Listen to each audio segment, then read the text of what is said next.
어찌하여 살아있는 자를 죽은 자 가운데서 찾느냐? 여기 계시지 않고 살아나셨느니라. 아멘. 할렐루야. 사망 권세를 이기시고 부활하신 주님을 찬양합니다. 오늘도 부활의 감격 속에 삼위일체 하나님을 전심으로 예배합니다. 우리 예배를 기쁘게 받아 주시옵소서. 예수님 이름으로 기원하옵나이다. 아멘. 1장 찬송입니다.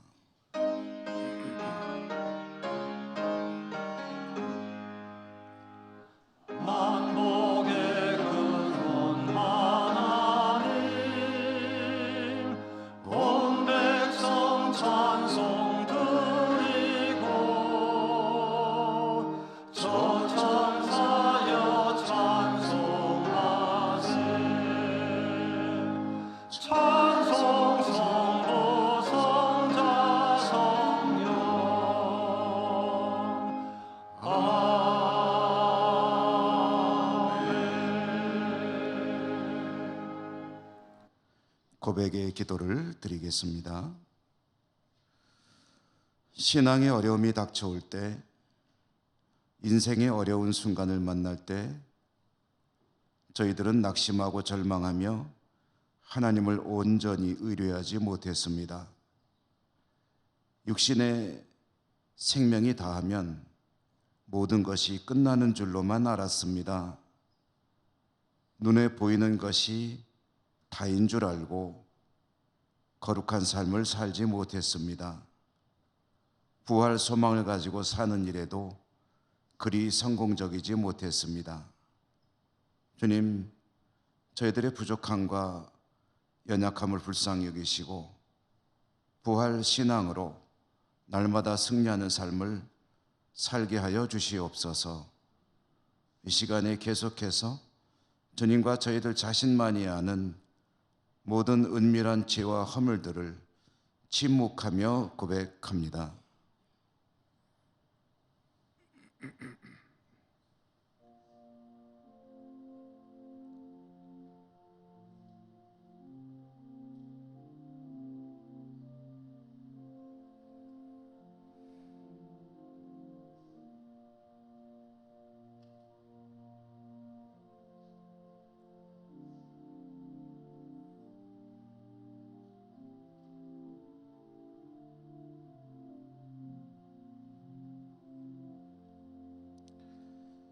하나님의 사주의 말씀입니다. 그런즉 누구든지 그리스도 안에 있으면 새로운 피조물이라. 이전 것은 지나갔으니 보라 새 것이 되었도다. 아멘.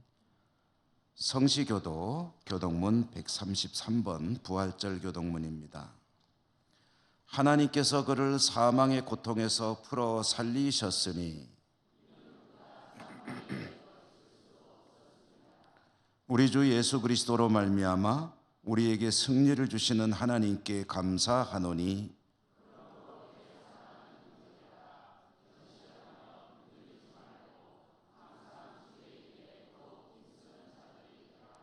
이 말을 할 때에 예수께서 친히 그들 가운데 서서 이르시되 너희에게 평강이 있을지어다 하시니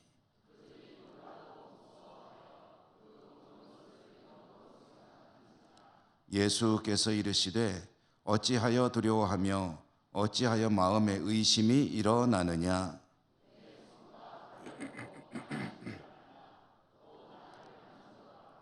영은 살과 뼈가 없으되 너희 보는 바와 같이 나는 있느니라.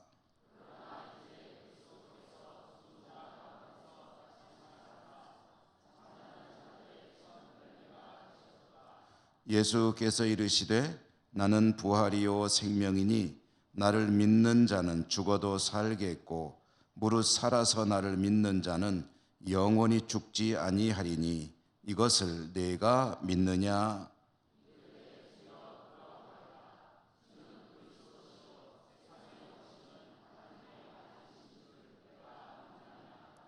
아멘. 사도신경 신앙 고백합니다. 나는 전능하신 아버지 하나님, 천지의 창조주를 믿습니다. 나는 그의 유일하신 아들 우리 주 예수 그리스도를 믿습니다. 그는 성령으로 잉태되어 동정녀 마리아에게서 나시고 본디오 빌라도에게 고난을 받아 십자가에 못 박혀 죽으시고 장사된 지 사흘 만에 죽은 자 가운데서 다시 살아나셨으며 하늘에 오르시어 전능하신 아버지 하나님 우편에 앉아 계시다가 거기로부터 살아있는 자와 죽은 자를 심판하러 오십니다. 나는 성령을 믿으며 거룩한 공교회와 성도의 교제와 죄를 용서받는 것과 몸의 부활과 영생을 믿습니다. 아멘. 161장 찬송가입니다.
최국낙 장로님 기도 인도하시겠습니다.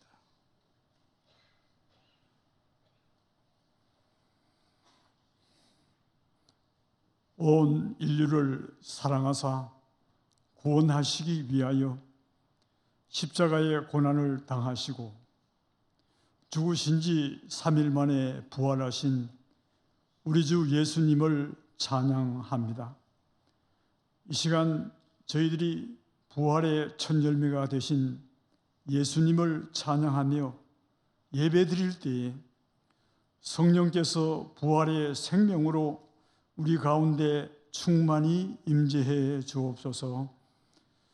부활하신 주님, 저희들의 삶을 돌아볼 때 부활의 주님께서 저희들과 늘 함께 하심에도 불구하고 믿음이 부족하여 불안해하고 괴로워한 적이 많았습니다. 주님께서 영생의 소망을 주셨건만 저희들은 그 소망을 잊어버리고 살아갈 때가 너무나 많았습니다. 저희들의 이 연약한 믿음을 용서하여 주옵소서. 이제는 부활의 확신으로 말미암아 이 모든 문제를 해결할 수 있는 믿음을 가질 수 있도록 인도하여 주옵소서. 이제는 저희 모두가 일어나 의심과 괴로움을 떨쳐버리고 부활의 증인으로 살아가게 하여 주옵소서. 어떤 희생이 따른다 할지라도 죽음의 권세를 이기시고 승리하신 주님을 생각하며 초지 일관 믿음으로 살게 하여 주옵소서. 자비로우신 주님, 주님의 부활의 터 위에 세우신 우리 예천교회가 부활하신 주님의 권능을 온 세상에 증거하는 교회가 되게 하여 주옵소서. 죽음과 질병과 공포와 절망으로 살아가는 영혼들에게 부활의 주님을 전함으로 그들을 위로하는 교회가 되게 하여 주옵시고, 그들을 사로잡고 있는 악한 세력들을 깨뜨리는 능력 있는 교회가 되게 하여 주옵소서. 우리 예천교회에 와서 예배드리는 모든 분들이 부활의 주님을 배웠고 새로운 소망과 용기를 얻고 돌아가게 하옵소서.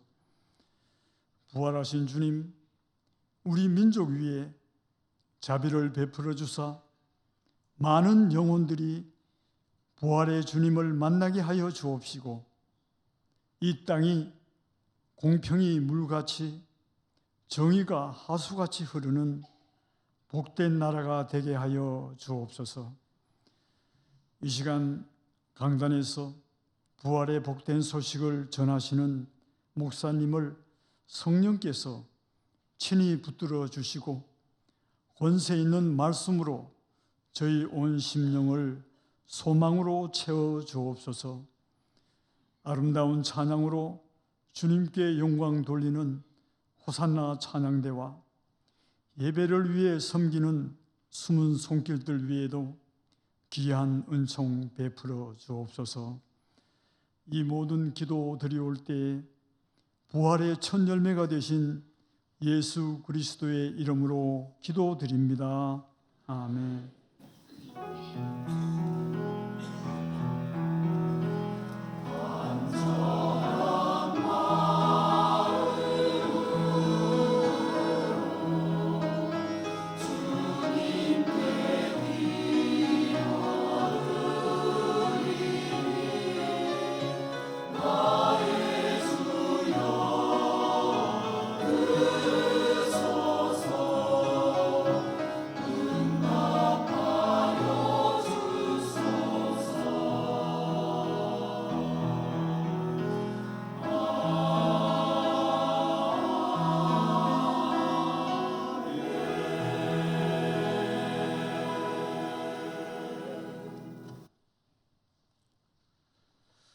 오늘 하나님께서 주시는 말씀을 봉독합니다.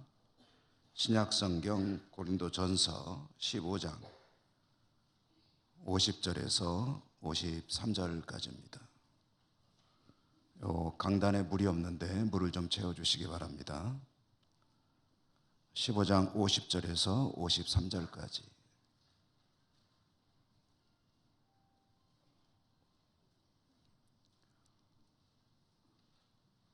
형제들아, 내가 이것을 말하노니 혈과 육은 하나님 나라를 이어받을 수 없고 또한 썩는 것은 썩지 아니하는 것을 유업으로 받지 못하느니라. 보라, 내가 너희에게 비밀을 말하노니 우리가 다 잠잘 것이 아니요 마지막 나팔의 순식간에 홀연히 다 변화되리니, 나팔 소리가 나매 죽은 자들이 썩지 아니할 것으로 다시 살아나고 우리도 변화되리라. 이 썩을 것이 반드시 썩지 아니할 것을 입겠고 이 죽을 것이 죽지 아니함을 입으리로다. 아멘.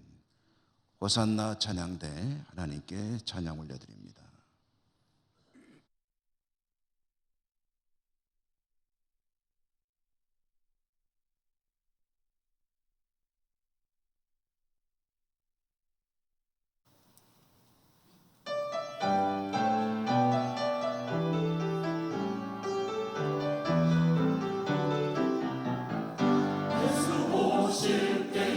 주께서 오실 때에 기쁨으로 맞으라.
아멘.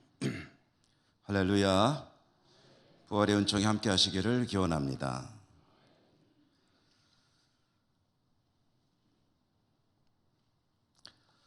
오늘 부활절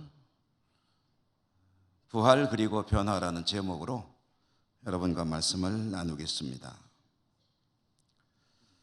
오늘 말씀을 시작하면서 여러분에게 조금은 이상할 수 있는 질문을 하나 드립니다. 두 가지인데요. 첫째로, 부활이 정말 있을까요? 부활이 정말 있을까요?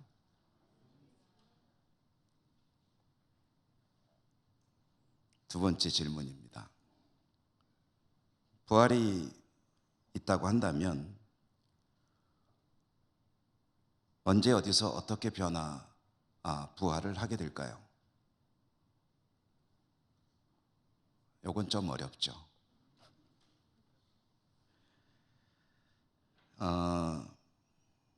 부활이 있을까요? 라는 질문을 던지는 걸 보고 저 목사 이단 아닌가, 믿음이 없네, 그런 생각을 하실까 봐 이 질문은 저의 질문이 아니고 지금으로부터 2000년 전 고린도 교회 성도들이 가지고 있던 질문이다 라는 것을 말씀을 드립니다.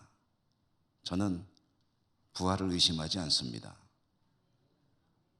그런데 고린도 성도들은 부활에 대해서 의문을 가지고 있었고 이런 질문을 했다는 이야기입니다.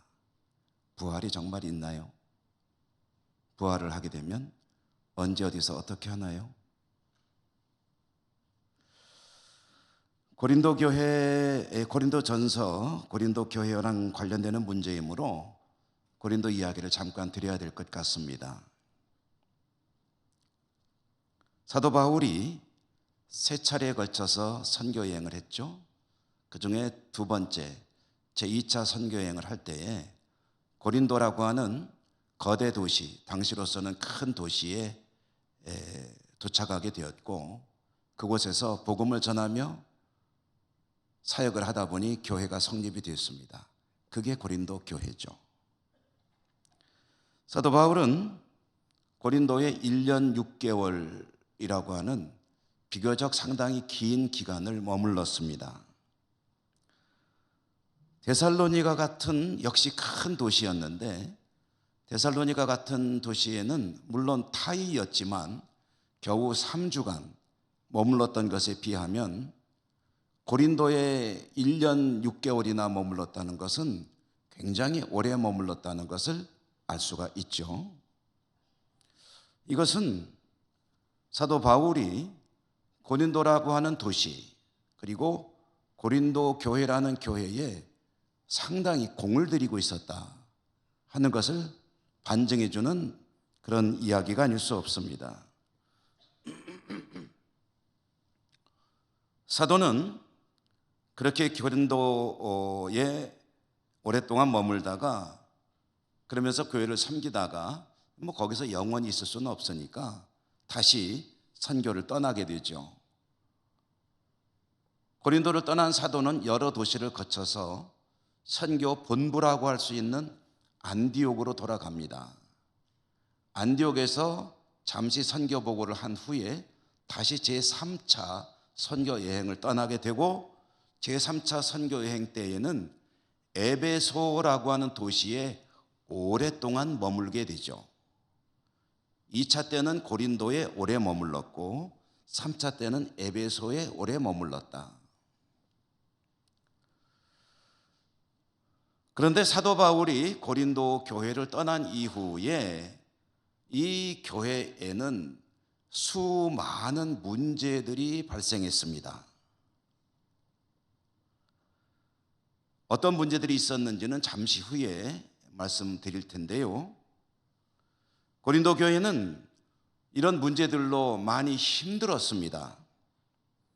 그래서 사도 바울에게서 뭔가 가르침을 받고 싶었습니다.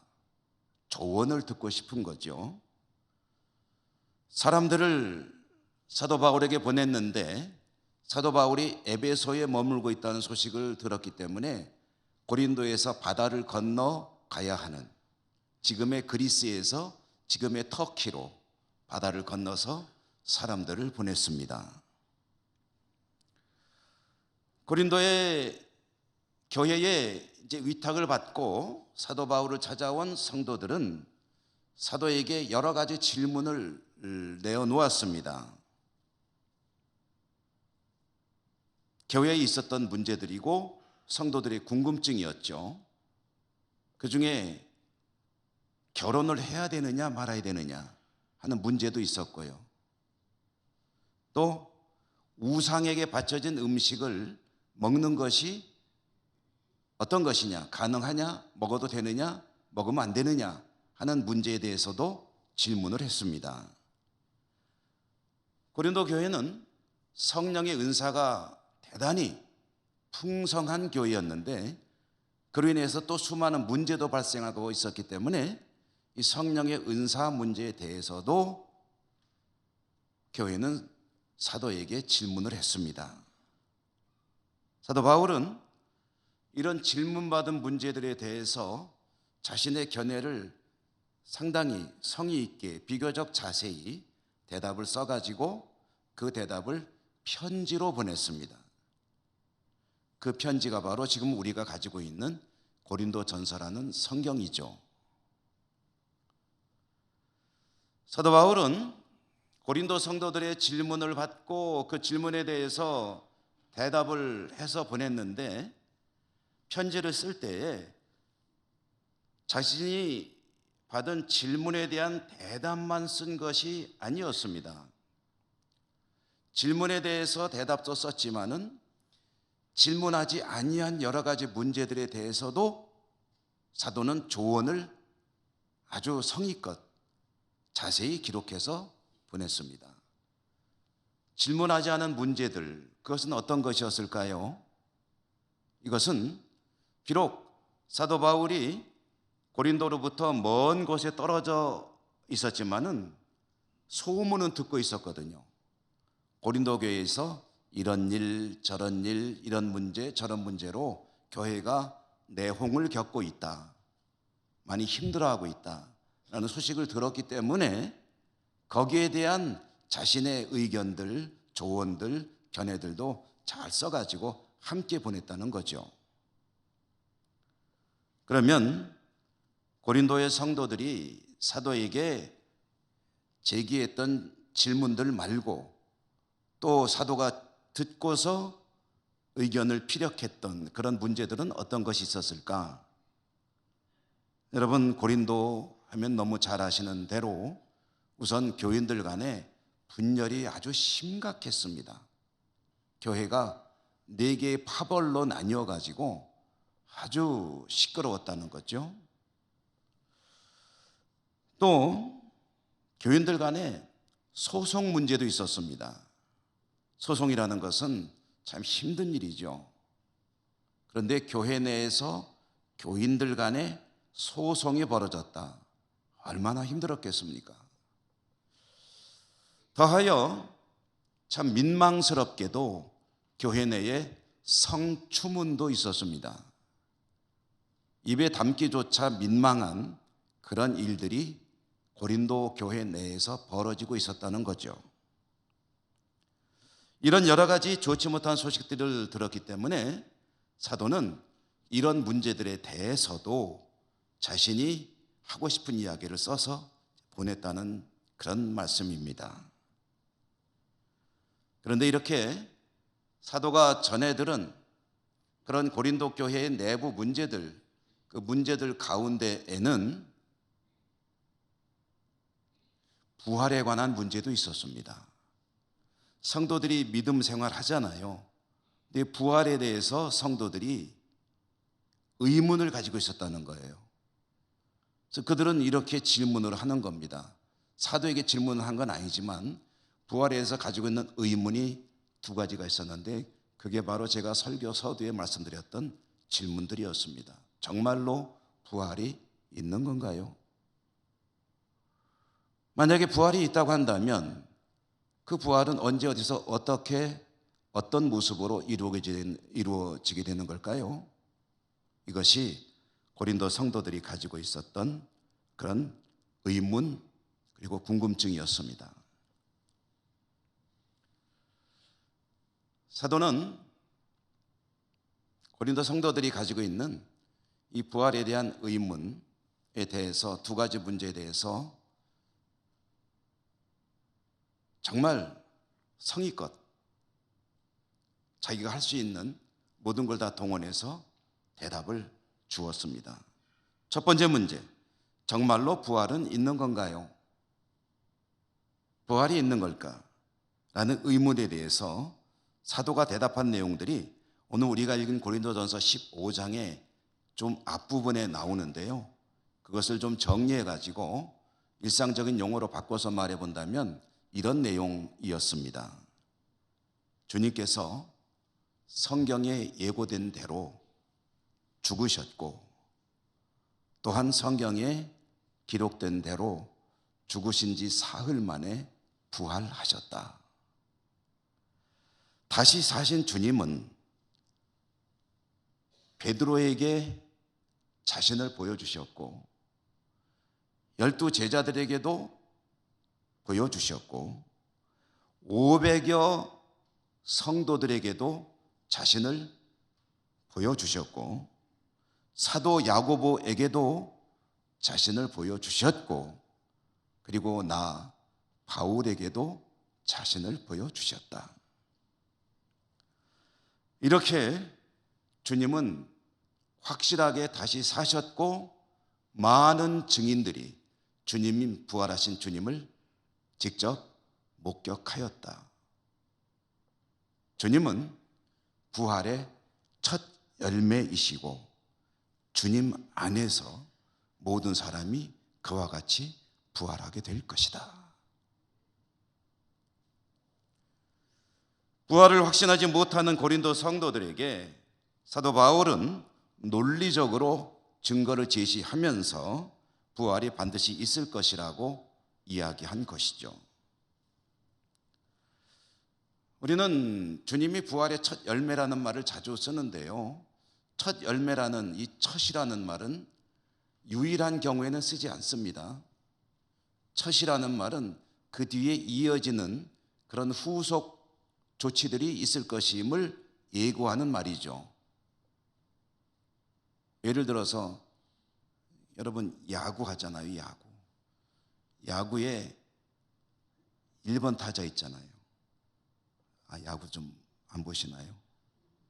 야구도 좀 보시면서 하십시오. 아무리 바쁘셔도 1번 타자가 있다는 얘기는 무슨 얘기입니까? 2번 타자가 있다는 얘기죠. 최소한도 둘은 있으니까 1번, 2번이 있는 거죠. 근데 야구에는 9번까지 있습니다. 그래서 1번 타자가 살면은 2번 타자 그 다음에 또 나와서 때리고 2번 타자도 살면 3번 타자도 나오고 4번도 나오고 5번도 나오고 6번도 나오고 7번도 나오고 8번도 나오고 9번도 나오고 그 다음에 또 누가 나와요? 또 1번이 나오고 계속 이어집니다. 첫 열매는 두 번째, 세 번째, 네 번째, 다섯 번째, 10만 번째, 100만 번째, 억 번째 열매가 있음을 예고하는 그런 용어죠. 주님이 처음이고 그리스도 안에서 많은 이들이 부활하게 될 것이다. 자, 이어지는 두 번째 의문이 있죠. 그래, 부활이 있다고 치자. 그러면 언제 어디서 어떻게 부활하는 것인가? 몸이 죽었다가 부패하고 썩게 되면 어떻게 부활할 수 있는 거지? 라는 이 질문. 사실 이 질문은 그 당시뿐 아니라 오늘날 믿음으로 사는 분들도 궁금해하는 분들이 간혹 계십니다. 저에게 질문을 하는 분들이 계셨기 때문에 제가 이렇게 말씀드릴 수 있죠. 어떤 궁금증이냐면, 장기를 기증하면 어떻게 되는 거예요? 안구를 제가 기증하기로 했다고 칩시다. 그러면은 부활 때에 안구는 어떻게 찾아오죠? 내부 장기를 기증했으면 간 이식도 하게 되고 신장 이식도 하게 되고 심지어는 심장 이식도 하잖아요. 근데 내가 고귀한 희생을 결단해서 예를 들어서 내 몸의 일부를 누군가에게 제공했다고 합시다. 그건 좋은데 부활하게 되면 그때 그 도로 찾아와야 될 거 아니에요. 그거 어떻게 참아? 그거 어떻게 도로 달라고 그러지? 고민하는 거예요. 심지어는 화장을 하게 되면 그럼 부활할 때 어떻게 되는 거예요? 여러분 어떻게 될까요? 생각해 보셨습니까? 아이고, 장기 기증 함부로 하면 안 되겠구나 하는 생각이 드십니까? 사도는 이 질문에 대해서, 이 의문에 대해서 두 가지 정도 예를 들어서 설명을 했는데요. 첫째로는 농사의 경우였습니다. 농사. 땅에 씨를 뿌리면 여러분 그 씨에서 무엇이 나옵니까? 씨가 그대로 나옵니까? 씨가 좀 커가지고 나옵니까? 요만한 거 심었더니 이만해져 가지고 나옵니까? 그런 게 아니죠. 씨를 심으면 무엇이 나옵니까? 그 씨로부터 준비된 완성체가 나오게 되는 거죠.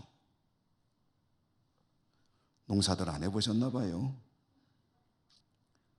심겨진 씨와는 전혀 다른 모양의 완성체가 나오게 되듯이 부활의 때에 부활하는 몸은 지금 현재의 몸과는 전혀 다른 영광스러운 몸으로 다시 태어나게 될 것이다.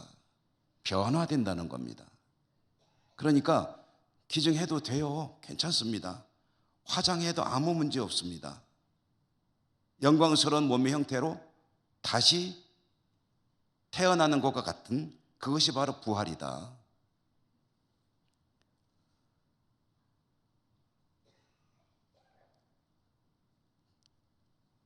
농사들을 별로 안 지시는 것 같아서 저의 농사 경험담을 말씀드리겠습니다. 교회에서 마련해 줘서 제가 살고 있는 사택에는 텃밭이 있습니다. 텃밭이라고 하기에는 조금 민망하긴 하지만 어쨌든 텃밭입니다. 비웃지 마시고요. 그 텃밭은 제가 이제 저와 제 가족들이 그 앞에 있기 때문에 이렇게 보면은 토질이 안 좋아요. 왜 안 좋냐면은 옛날에 건축 폐기물들을 거기다가 다 쌓아놓고 그 위에 흙을 그렇게 두껍지 않게 덮어놓은 것이기 때문에 농사를 지을 그런 토질은 못 됩니다. 햇볕도 잘 안 들어요. 응달일 때가 많습니다. 그래서 농사가 시원치가 않습니다. 그래도 여기에 이런저런 것들을 심어봅니다. 농사를 짓는 사람은 제가 아니고 주로 제 딸이 가끔 데려올 때 농사를 짓고 가곤 합니다. 상추를 심을 때도 있고 오이를 심을 때도 있고 가지를 심을 때도 있고 그리고 깻잎도 심기도 하고 또 전에는 매실을 심기도 했었고 상당히 대농이죠.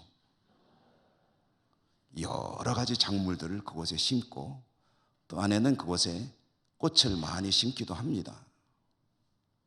저는 꽃보다는 먹는 것을 좀 심는 것을 좋아합니다. 그런데 작년에 보니까요, 방울토마토가 거기 열렸어요.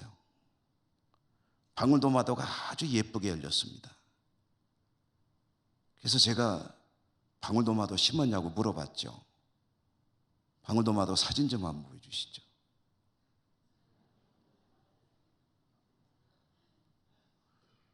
예쁘죠? 잘 열렸죠? 제가 방울토마토 심었냐고 물어봤죠. 그랬더니 제 아내가 대답하는 말이, 방울토마토를 정성껏 심어서 나온 게 아니고 제 딸아이가 집에 왔을 때 방울토마토를 먹다가 물른 게 하나 있었대요. 그래서 그냥 A하고 그냥 저 밭에다가 던져버린 거예요. 썩어서 거름이 되든 뭐가 되든. 근데 그게요, 거기에서 저게 나왔대요. 할렐루야. 저거 나왔다니까요. 몇 년 전에는요, 또 역시 제 딸아이가 수박을 먹고 그 씨를 거기다 심었대요. 그랬더니 이듬해 수박 넝쿨이 나왔습니다. 그리고 수박에 달렸어요.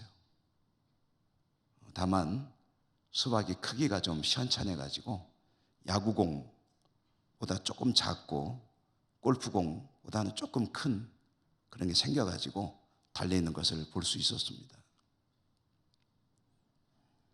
여러분, 씨를 심으면은 거기서 그 씨 속에 들어있는 생명이, 가능성이 이와 같은 열매로 열리게 됩니다. 사도 바울은 그 예를 든 거예요. 씨를 심으면 전혀 다른 모습의 열매가 나오듯이 부활할 때 우리의 모습은 과거의 모습과는 전혀 다른 영광스러운 형태로 태어날 것이다. 그거를 정확히 말하면 변화될 것이다. 여러분, 혹시 변화되는 게 아쉬우신 분 계신가요? 난 지금의 내가 너무나도 마음에 드는데 변화된다고 이보다 꼭 좋으리라는 보장이 있나? 그런 생각하시는 분 계신가요? 제가 보장합니다. 지금보다 비교할 수 없이 아름답고 영광스러운 형태로 부활할 줄로 믿습니다. 여러분, 걱정하지 마세요. 또 하나 사도가 예를 들었습니다. 그것은 하나님의 창조를 예를 들으셨어요. 하나님께서 창조하실 때 피조의 세계가 얼마나 다양하냐는 거죠. 사람들의 모습만 해도 70억 인구라고 한다면 70억이 다 똑같지가 않죠. 다 다릅니다. 부활하게 되면 전혀 다른 모습으로 그렇게 영광스러운 형태로 변화될 것이다.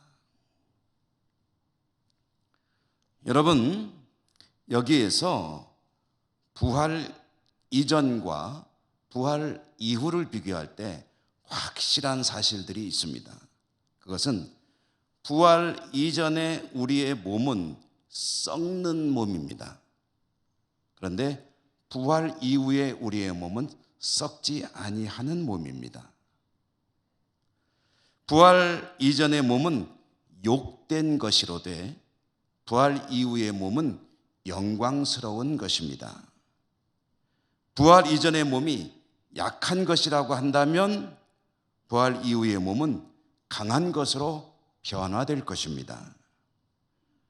육의 몸은 영의 몸으로, 흙에 속한 몸은 하늘에 속한 몸으로 변화될 것이다.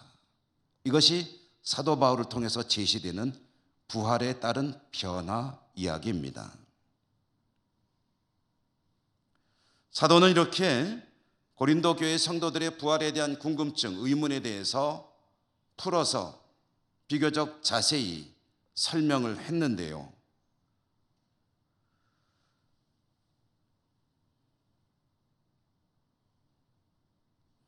그런데 부활의 때 언제인지는 알 수 없습니다. 다만 성경에 의하면 마지막 나팔의 그 순간에 부활의 그때가 되면 죽은 자들이 살아나고 영광스러운 모습으로 변화될 것이라고 했는데 그런데 그때 죽지 않고 살아있는 사람들은 어떻게 될 것인가? 이 이야기 이해되시나요? 예를 들어서 이야기해 보죠. 지금 당장 나팔 소리가 들려온다고 하십시다. 주님이 재림하신다고 하십시다. 그러면 어떤 일이 벌어질까요? 성경대로라고 한다면 죽은 자들이 살아나겠죠. 부활하겠죠. 영광스러운 형태로 변화되겠죠.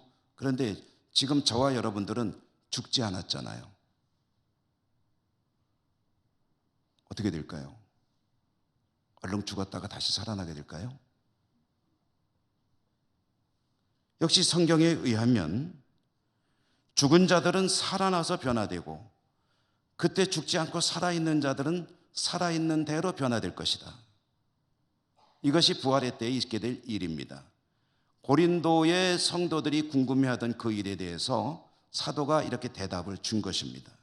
죽은 자들은 다시 살 것이요 영광스러운 형태로 변화될 것이요 죽지 않고 살아있는 자들은 살아있는 그대로 역시 영광스러운 모습으로 변화될 것이다.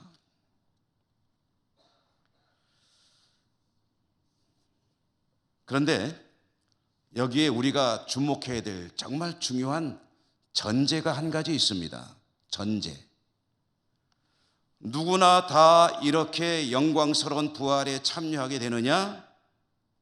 그건 아닙니다.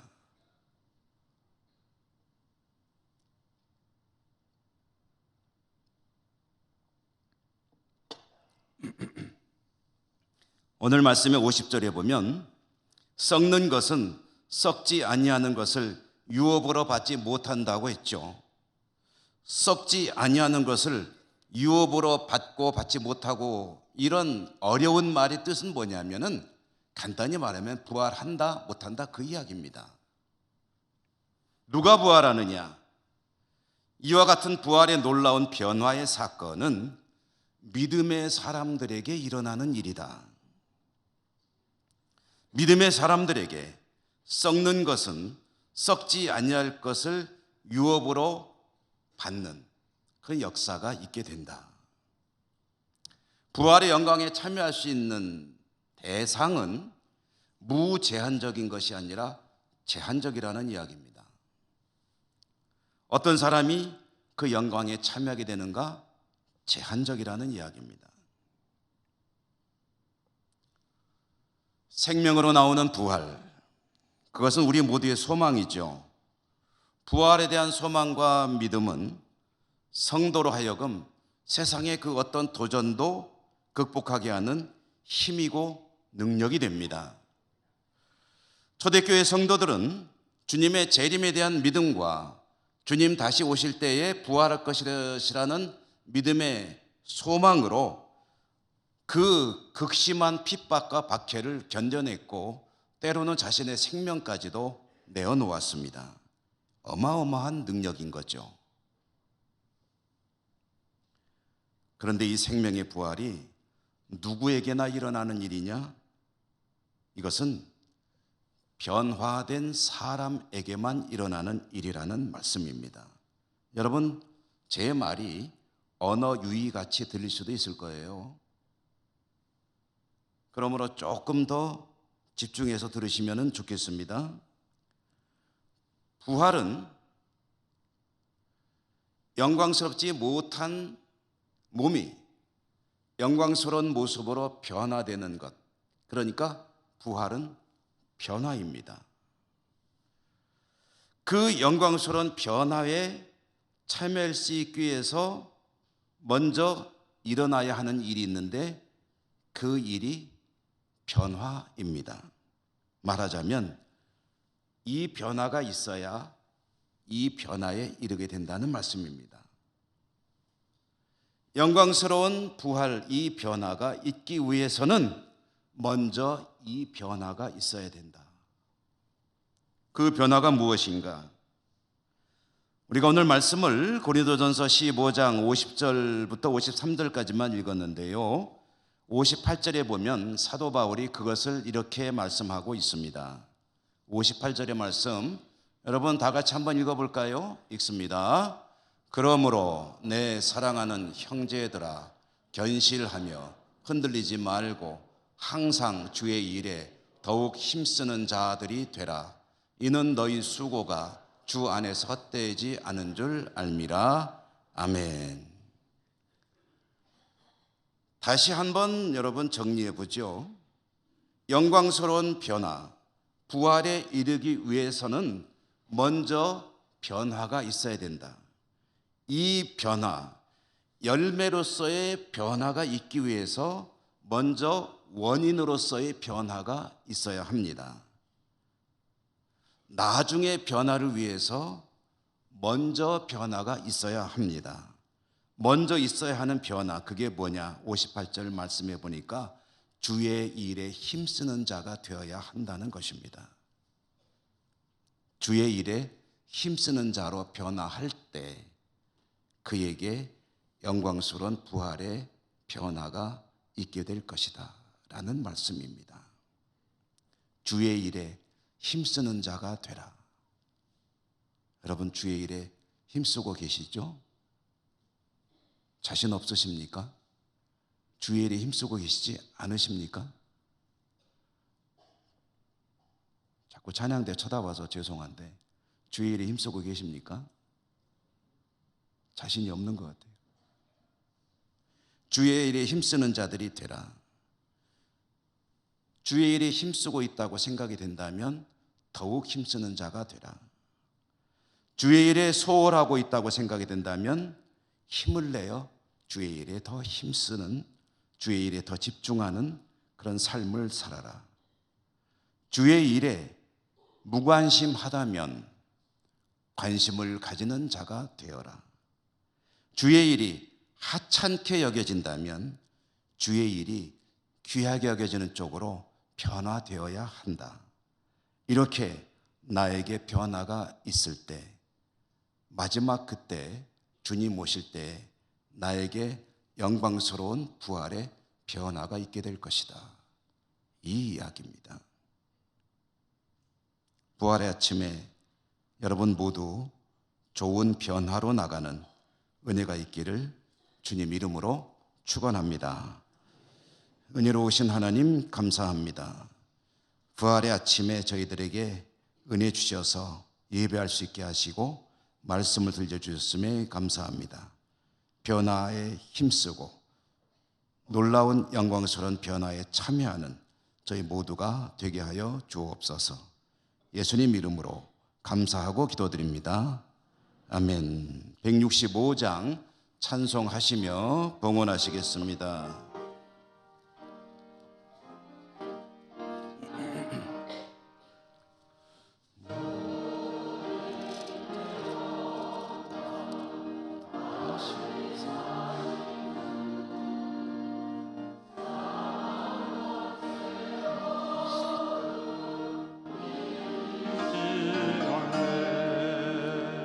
흰 옷 입은 천사 돌을 옮겼고 놓으셨던 곳은 비어 있었네.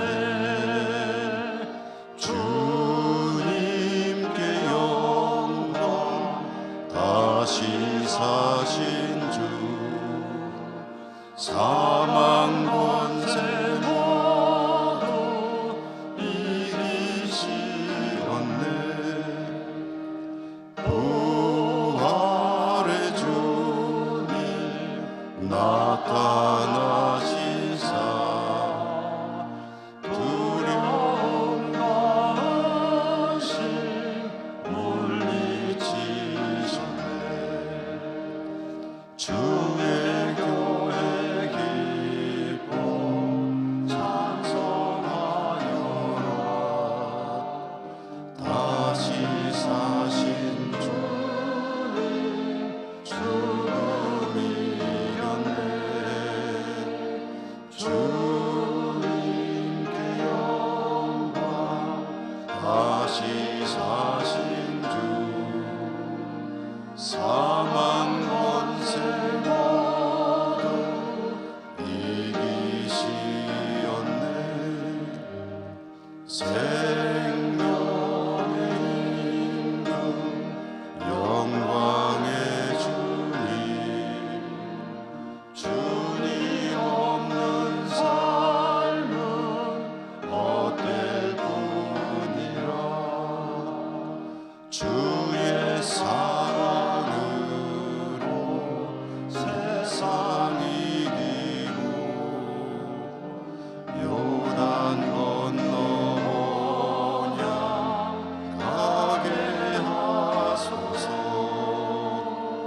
주님께 영광 다시 사신 주 사망 권세 모두 이기시옵네.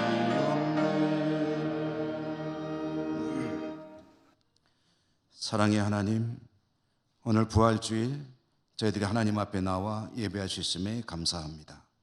또한 하나님 앞에 나오며 빈손으로 오지 않고 올려드릴 예물을 가지고 올 수 있던 것도 참으로 감사합니다. 모든 것이 하나님의 은혜요 은사입니다. 말씀을 듣고 주님 기뻐하시는 일에 힘쓰는 저희들이 될 수 있기를 소망하며 또 다짐도 해봅니다. 성령님 도와주시고 주님께서 기뻐하시는 복된 삶을 늘 살아갈 수 있도록 인도하시고 축복해 주옵소서. 올려드리는 예물 위에 또한 은혜 베풀어 주시고 드리는 저희들의 삶이 하나님께 영광되게 하여 주시옵소서. 예수님 이름으로 감사하고 기도드립니다. 아멘.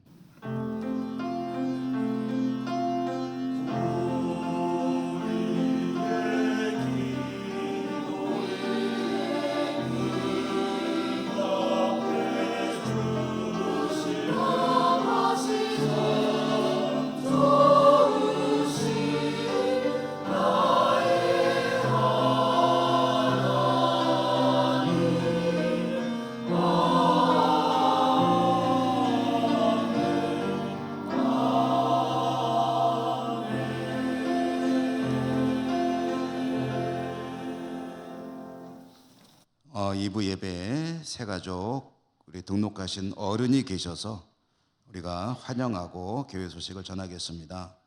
최부석 성도님이신데 연세가 93세시네요.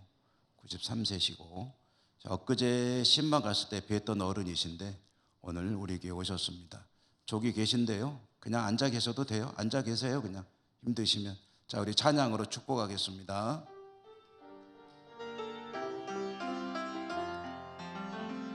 주의 사랑으로 환영합니다. 주의 사랑으로 환영합니다. 형제 안에서 주의 영광을 보내 주의 사랑으로 환영합니다. 우리 윤금심 권사님께서 모시고 오셨는데 오시겠다고 하더니 오셨군요. 감사합니다. 교회 소식입니다. 오늘 부활주일이고요. 예배를 마치신 후에 나가실 때 부활절 계란을 준비했습니다. 계란 2개, 음료수 담아있는 봉다리를 하나씩 가져가시면 되겠습니다.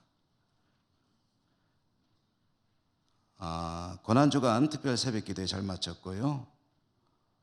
오후 찬양 예배는 예천군 기독교연합회 주최로 연합 예배로 드리는데요. 우리 교회에서 합니다. 관내에 여러 교회들이 와야 되기 때문에 시간을 1시간 늦췄습니다. 오후 3시에 예배를 드리니 우리 성도님들 착오 없으시기 바라고요. 강사로는 부산 포도원 교회 김문은 목사 오셔서 말씀을 전하시게 되겠습니다. 그리고 이 예배 때는 예천군 기독교연합회의 사업을 위해서 헌금을 하는 순서가 있으니 우리 성도님들이 그것도 참고하시면 되겠습니다. 수요 예배 시간이 이제 동절기를 지나고 하절기로 가는 그런 전환점인데요. 그래서 4월부터는 예배 시간이 30분 늦춰집니다. 7시 반 수요 예배 시간 또한 여러분 차질 없으시기 바랍니다. 예배 마치고 정기 당일 있겠고요. 재직회 다음 주에 있겠습니다. 안나회 임시 모임이 있다고 합니다. 오늘 점심 식사 드시고 안나회 임시 모임에 소예배실입니다. 안나 회원들이 참여하시기 바랍니다. 예천 시찰의 일일 수양회가 4월 16일 화요일에 있게 되는데 부산 지역으로 가지게 되겠고요. 참석하실 대상은 목회자들과 우리 장로님들입니다. 그러므로 관심 있으신 분은 4월 7일까지 사무실로 말씀해 주시기 바랍니다. 오늘 중식으로 해서 일여전도에 수고해 주심에 감사하고요. 제20기 문화사랑방이 개강되는데 그 과목들은 밖에 있는 공고를 보시면 자세히 나와 있습니다. 관심 있는 분들이 신청하시면 되겠습니다.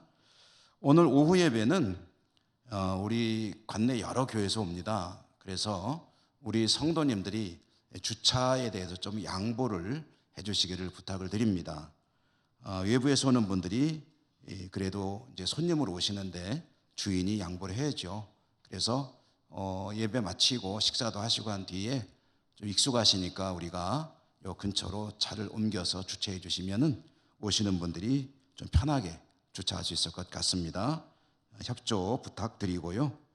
강단 꽃꽂이를 위해서 배상선 권사님 봉헌해 주심에 감사드리고 김기남 명예집사님이 지난주에 별세하셔서 우리 교회가 장례를 치루었습니다.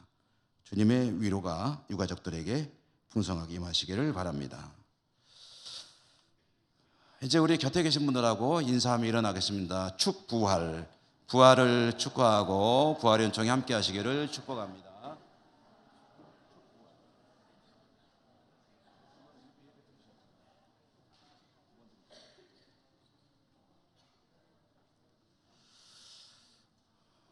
인사 잘 하셨습니까? 예. 할렐루야. 주님 부활을 진심으로 기뻐하고 하나님께 영광 올려드립니다. 우리 주기도성과 축도로 예배를 마치겠습니다.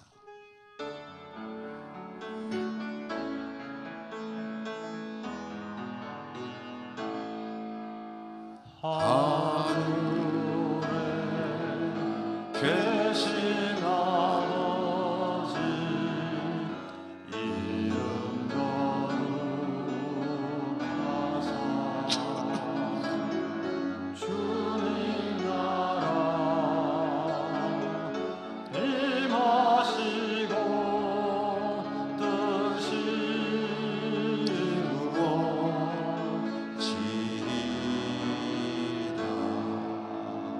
일용할 양식 주시고 우리들의 큰 죄 다 용서하시고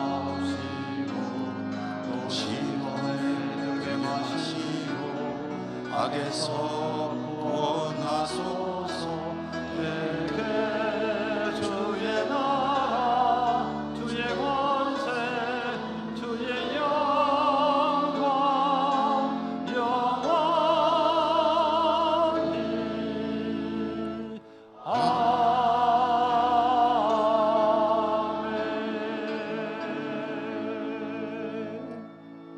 자비로우신 하나님, 주의 백성들 오늘도 하나님을 예배하고 부활의 소망을 가득 안고 다시 삶의 자리로 나갑니다. 어디를 가든지 동행해 주시고 지켜주시고 축복해 주옵소서. 여러 곳에 흩어져 살아가는 우리 사랑하는 가족들에게도 부활의 소망이 풍성히 임하게 하여 주옵소서. 예수님 이름으로 감사하고 기도드립니다. 아멘.